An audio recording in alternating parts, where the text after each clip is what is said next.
Hey guys, what's up? It's CS back here with another installment, and here are my picks for UFC 154, St-Pierre versus Condit. Alright, now besides that welterweight showdown, I am pretty excited about the rest of this card. Every fight on here besides that main event, I actually kind of want to see at least even shit like Cyril Jabate versus Chad Griggs. You know, I just want to see that because it's going to be exciting on paper, but in the end, I'm not going to give a fuck. We'll see. However, there are some preliminary card bouts that I do want to see that I actually do care about for whatever reason. Mark Bocek, Rafael Dos Anjos for one. Steven Siler versus Darren Elkins. You know, Steven Siler improving with every bout he's been in, so let's see if he can get it done against a wrestler. But yeah, let's go on to that main card, shall we? Hominick Garza kicking us off on the main card. Yeah, well, they're just trying to give Hominick a win. If he doesn't get that one done, yeah, holy crap, cut him, please, because he might just be done after the Sean Tompkins thing, rest in paradise. But yeah, that main event is nasty. Carlos Condit versus St-Pierre to determine the true welterweight champion. On paper, that is St-Pierre, but the interim champion, Carlos Condit, is nasty, whether or not he is striking and biking, or more so, him being the natural-born killer. The guy's never been stopped by strikes. Pretty nasty shit right there. Of course, St-Pierre has never lost a decision, which I most likely think it's going to result in the end. So, yeah, I think you guys know who I'm picking there. But, yeah, like usual, preliminary card picks in the description below. If you guys have anything to add, please do so in the comment section below as well. But we'll get to that main event now between George St-Pierre and Carlos Condit for the UFC Welterweight Championship. All right, folks. Well, I think if George St-Pierre is injury-free, you know, if his knee's okay and shit, you know, ACL's all healed up and stuff, I don't see how he loses this to Carlos Condit. You know, sure, he can look slightly careless, get hit with a knee or two, you know, in the breadbasket, and of course he somehow, you know, just crumbles, and then Carlos Condit finishes him up with, you know, more strikes, maybe more knees to the ribcage or some shit like that. I can see Carlos Condit doing that if he's able to catch GSP flying in for a takedown, or if Carlos Condit just feels like going in there BJ Penn style or something like that. I think it's unlikely, though. I think Carlos Condit's going to want to strike and bike for a bit, and then eventually come in for a lethal striking combination or a lethal knee like that. But I think him being on the outside and shit, I think St-Pierre is going to do a good job of hanging with him on the feet, believe it or not, just throwing that jab out there and shit. And then I think he's going to come in for a lightning fast takedown, if not attempt, to where he can at least push Carlos Condit to the cage, and then from there, you know, proceed to take Carlos Condit down. Condit really doesn't have much of a whizzer. I don't see him being able to stop St-Pierre's takedowns. St-Pierre, you know, as far as getting the dude down at least, you know, has very good technique at doing that. You know, he knows how to pivot if he needs to. If he has a guy up against the cage, you know, he can swing his hips and then just eventually just bulldoze him, you know, double leg style. So yeah, St-Pierre has a pretty good double, pretty good single as well. I doubt he gets caught in a Carlos Condit submission regardless of the round. So yeah, I think St-Pierre is going to ride out some rounds like that. I think he's going to throw in some ground and pound. And just look to not get submitted, you know, for 5 rounds. I think that's what he's going to want to do if he feels like winning. I don't see how he makes this close / is able to hang with Carlos Condit for 5 rounds. You know what I'm saying? I think he can do a bit of stand-up to make himself look good there, because Condit's going to be afraid of the takedown. But if he's not going to take down Carlos Condit's going to open up with them strikes. I think Condit's going to be able to put the hurt on St-Pierre, because St-Pierre is just not as comfortable a striker as he once was, in my opinion. So yeah, I look for St-Pierre to, again, take Carlos Condit down with ease. Cage and pray a little bit, you know, some Czech Congo stuff, no dirty stuff though, but, you know, just control Carlos Condit there, some dirty boxing, and of course take him down continuously, not get caught in any subs, and just win via ground and pound in, you know, yeah, just play and pray and shit, you know. So that's what I see happening. I think he's going to win this fight at least 48-47, most likely 49-46 or higher, thinking about it now. Yeah, we'll see. You know, hopefully Carlos Condit makes this interesting, but I think this is going to be a St-Pierre fight to where we see something similar of, you know, the Dan Hardy thing, but not as ugly. So, yeah, because I think Carlos Condit's going to be able to do shit from his back and make it look cool. Yeah, but St-Pierre, again, 48-47 at least, unanimous decision. Next up, for whatever reason, I am just as comfortable picking this guy as I am with the last pick I made in the main event. I got Martin Kampmann over Johnny Hendricks in this welterweight showdown. Martin Kampmann, I think, is nasty. You know, he does have pretty solid striking, nice European boxing, some nice kicks. Training with Ray Sefo at, at Extreme Couture. You know, his kickboxing skills have developed.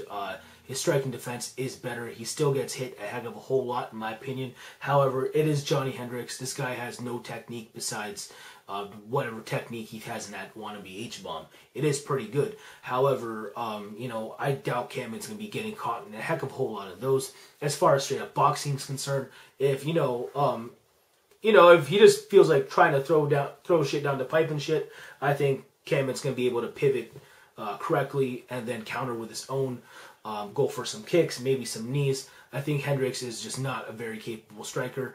What makes him kind of one is when he's able to crack guys with a nasty punch. You know, he does have that knockout power. However, you know, I don't think Kampmann's going to play it that dumb this time, you know. Hendricks is just not Paul Daly, you know what I'm saying? So we'll see what I see from Kampmann, but I think he outstrikes Hendricks over the course of 3 rounds, possibly even finish him. I was really impressed with Kampmann his last time out against Jake Ellenberger. A lot of people picked Ellenberger to win that fight, but Kampmann, you know, he's just nasty, and he just made Ellenberger look mediocre, in my opinion.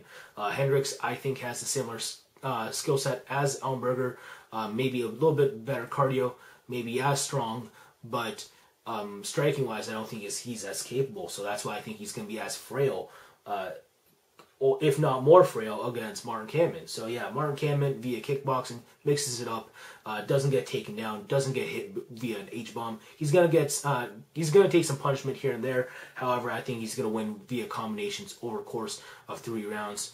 And yeah, I'm actually gonna say, you know, Kampmann, he is nasty with the finish. I can't pick a finish for whatever reason. I'm going to go 30-27 Martin Kampmann, so stay tuned for that. Next up, Francis Carmont versus Tom Lawler. Now, Francis Carmont, nasty ground and pound, pretty athletic guy, knows how to take people down. However, besides that, he's really not great anywhere else. Stand-up is improving, needs work, gets hit a lot, you know, if you're a capable striker. Luckily for him, Tom Lawler isn't. Lawler, good at a lot of things, pretty good offensive submissions. However, defensively as a grappler, takedown defense, not the greatest. Sub-defense, not the greatest. I don't think he has to worry about getting subbed against Carmont, but, you know, if he's in guard and Carmont's on top, Carmont is going to win this fight via TKO. I think we can see that. Lawler, crafty veteran, he might be able to pull off some sort of bulldog choke or some dumbass shit like that, but I think Carmont's going to be busy out the gate. You know, he's going to have just his team from TriStar here. I'm sure they want to go undefeated this night.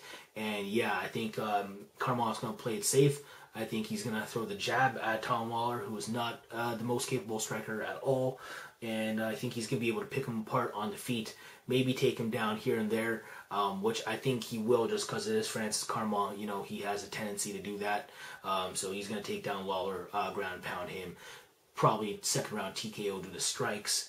Maybe it is via stand-up, who knows, but I'm leaning towards it on the ground without Lawler answering with any subs. So there you go, ground pound TKO for Francis Carmont in the second round. Next up, let's move on to that middleweight bout, another one between Nick Ring and Costa Philippou. Of course, Costa was eliminated by Court McGee on that season of The Ultimate Fighter. Nick Ring beat Court McGee, and of course, Court McGee got a second chance to come back and actually won that season. Of course, Nick Ring has beat Court McGee again since and did it more impressively because I'm pretty sure McGee was off due to something. I'm pretty sure it was an injury, but Nick Ring has improved during the show. Since the show for sure, so props to him for that. But then again, so is Costa. He's looked rather nasty since The Ultimate Fighter. I'm pretty sure he's like 4-1 in the UFC since. Costa has looked impressive as of late with some decent knockouts. He looked good against Ricky Fukuda. The guy just knows how to stay on his feet and just throw bombs. You know, the guy has pretty good boxing and he has knockout power. Golden Gloves boxing, pretty crisp punches, pretty solid combinations, and he can probably put Nick Ring down. Doesn't have the best striking defense, but then again, neither does Nick Ring. I think Costa's going to be more aggressive on the trigger. I think he's going to be able to throw more and have more chances to hurt Nick Ring. And I think he's going to hit Nick Ring, who again doesn't have the best striking defense. However, Nick Ring, very capable striker in my opinion. More diverse in terms of his arsenal compared to Costa. You know, he does have knees, he does have some leg kicks, and he does have more combinations in my opinion. That he throws on volume. Costa might throw more single punches. And yeah, maybe Nick Ring makes himself look good in front of the judges. However, I think Costa is going to be able to hurt Nick Ring more often and therefore be more effective.